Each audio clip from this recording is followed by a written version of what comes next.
Hey there, Writer Rebels. Join me today while we talk about a little thing called illusion.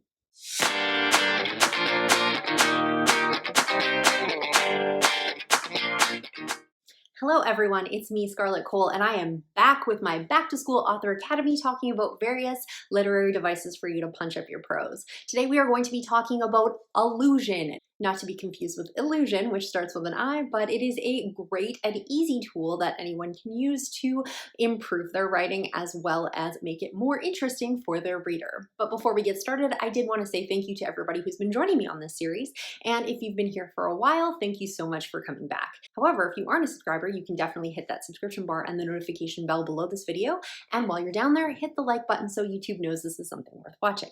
All right, so illusion, it's actually a very simple concept, and that's basically that you are referring to another work within your own work. So I'm sure we use this on a daily basis. I know that I definitely do, and we sometimes use it without even thinking.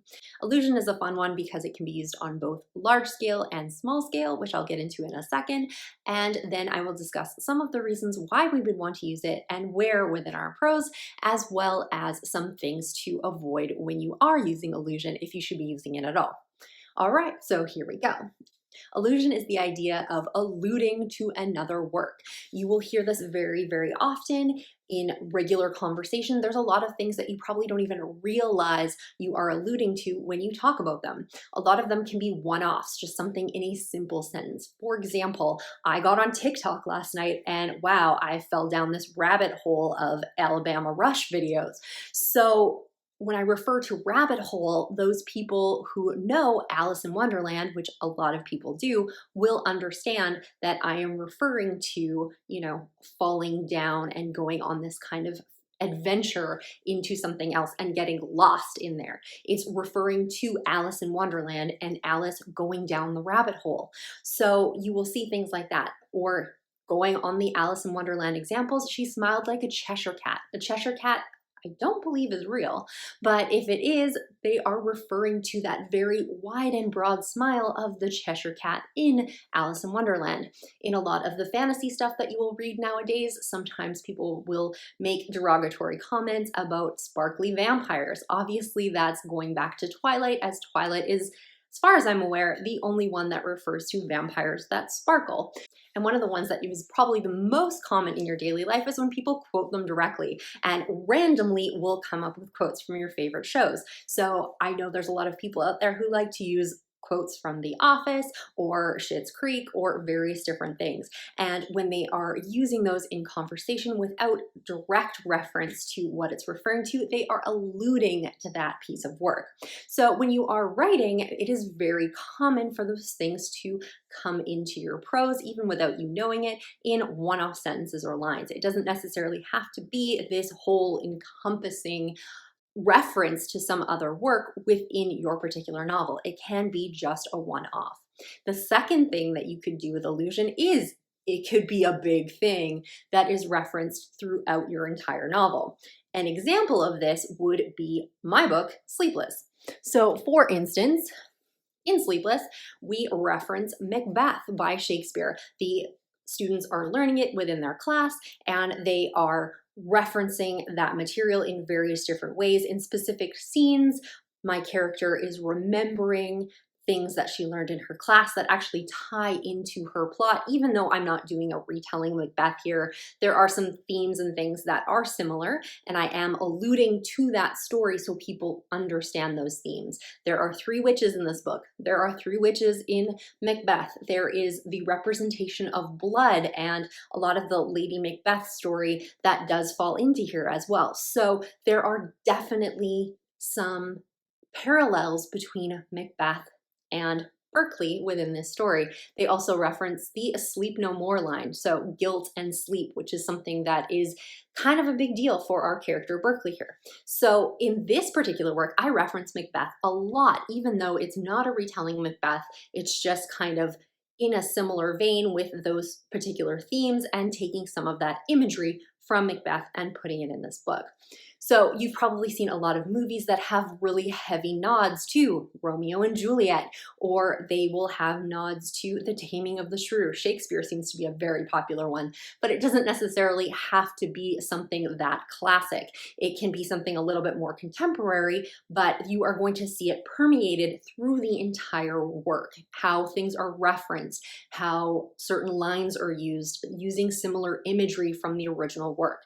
That's going to be a larger type of illusion that is going to be through a larger piece of work. The third way that you could use illusion is within a particular world. So if you're writing a long series or several series within a particular world, then there could be references in between them that help to bring that world to light. I'm going to discuss that a little bit further as we go through the reasons you might want to use that, as this is a really, really good way to use illusion for your readers. So those are some examples of how you would use illusion and where they would come up. But why would you want to use illusion? So one of the really easy ways to do it is description. So the reference I had before about a Cheshire cat smile. You don't need to describe the wide smile. People usually get the point that the smile is very wide, kind of a little overdone, maybe almost a caricature kind of smile, because you're using that reference to Alice in Wonderland, and in Alice in Wonderland, they already did that work for you and already did that description. If you are standing outside a haunted house, you might want to allude to a particular horror movie, so people immediately get the sense of what that character is looking at. It's doing the heavy lifting for a lot of your description already. Plus, not only is it giving them a really clear image, it's giving them that comparison. So if there is more to your story that references that kind of horror story, it's bringing those two things together. It's bridging your story with that story by including that in the description.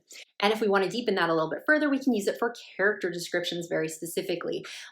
More commonly, especially on TV shows and a lot of young adult fiction that I have read lately, refer to Hogwarts houses. If you are not a Harry Potter fan, I will kind of give you the abridged version, but basically at Hogwarts, the school for magic and wizardry, there are 4 houses to which students could be placed: Gryffindor, Ravenclaw, Hufflepuff, or Slytherin. And each of those houses is kind of associated with a type of person or different type of personality. So Gryffindor tends to be more courageous but very proud. Slytherin is a little bit kind of snaky, slimy, but also very cunning and wise. The various ones have different character traits similar to, let's say, a horoscope, whether you are Leo or Gemini or Aries, etc. So I see this very often now, where you will have characters that will be introduced for the first time and one will refer to the other by, oh, they would totally be a Gryffindor, or what's your Hogwarts house, and to which they will respond, and you will immediately be able to figure out what kind of character they are, or if they're responding on their own, what kind of character they see themselves as. So this is an allusion to the Harry Potter world that is used very, very commonly. It doesn't necessarily have to be that example, but when you are referencing characters, if you are referencing to a character in another type of work, you're immediately going to know what that character is like. For instance, if they use a line like "Bah humbug," that's going to reference A Christmas Carol by Charles Dickens, and Ebenezer Scrooge, who happens to be a penny pincher, a bit of a miser. So if somebody is using that phrase and they're not using it in a comedic sense, then you probably get an idea of the character that they're describing, or the person that is using that phrase, that they probably have very similar character traits to Ebenezer Scrooge.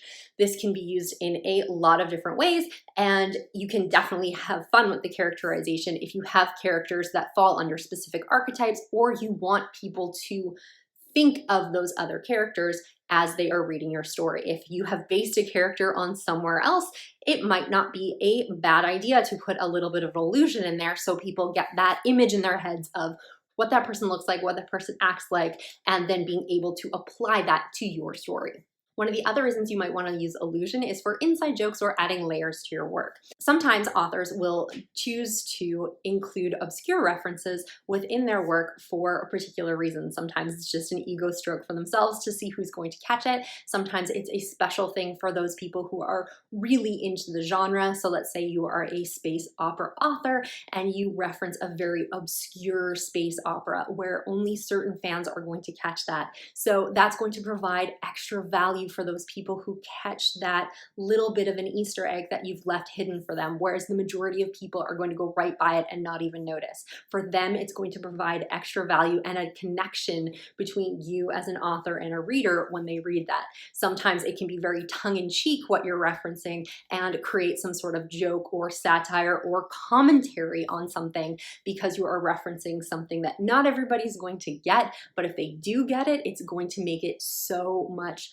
funnier or poignant or whatever point you're trying to make. You also might want to do it to add layers, where in the sense that if you read past this, it's not going to change the story itself, but if you were to bother doing the research on this obscure type of illusion, then you are going to have this whole other world or whole other concept that's going to be layered on top of your story. It's going to widen that so much more. If we think of it in terms of a picture, your story is a full picture in color. However, these little inside jokes and allusions can add shading. It's going to make that image pop in the reader's mind so much more if they're getting those references. However, if they're not, it's still going to be a very pretty picture.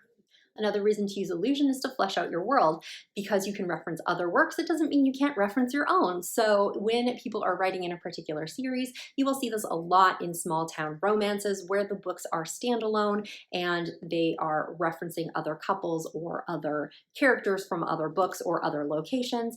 Or if you have simultaneous series that run parallel or that people don't necessarily need to read this trilogy, but you have these series in this world, you can reference other things that happen in those books. An example of this is in my Faraway High series. So in Dreamer, I have a reference to a fight that happens after Homecoming. I don't really talk much about it. It's just remember the fight that happened after Homecoming. It has a point to that story in terms of security and things getting a little bit more violent at their high school. However, if you read Falling, which is a standalone within the series, it is a series of connected standalones, then you will know exactly what happened after Homecoming, and it wasn't your typical kind of fight. So for those people who have read this book and then read this book, it's a little thing where they can just go, and tie those things together. If you haven't read it, you can continue on with Dreamer and it's not going to affect anything. So you are still going to get the value out of the book. It's not going to throw you out of it.